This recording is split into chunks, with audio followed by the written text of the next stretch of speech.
born in the 1960s in eastern Washington, the second of four, my mother's only daughter.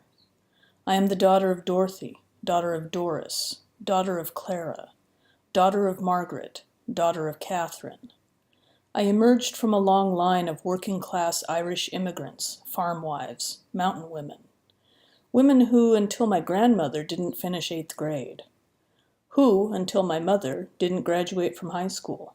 Women who, until me, didn't identify as feminist. Women who were not political. I come from the white working poor, the daughter of a secretary and a truck driver, the granddaughter of poor farmers on both sides. From the time I was very little, I heard stories about my family, its places of interest, its long-standing feuds, its tall tales.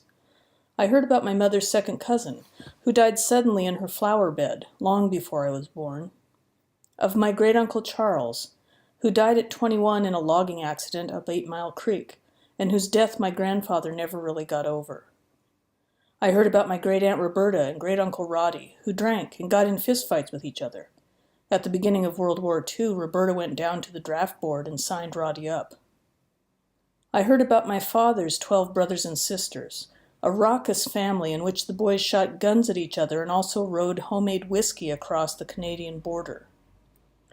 This was, in the first half of the 20th century, a better source of income than sheep farming. It was also, perhaps, a marker of the alcoholism and violence that plagued different parts of my family.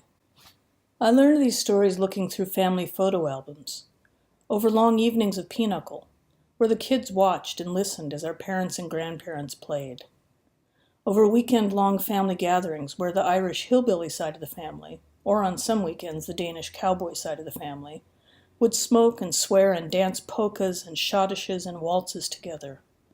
Over many Memorial Day weekends, when my great-aunts and uncles would appear from out of state and help us pick armfuls of lilacs to take to our family graves.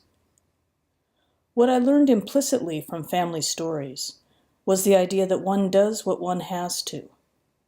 You plug along, even when violence or bad fortune or poverty make the world seem too much to bear. One has family.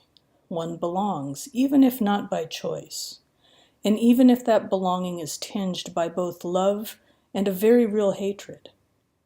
These incommensurable emotions, these differences that cannot be overcome, are somehow celebrated through the act of belonging through. But what happens when you can't?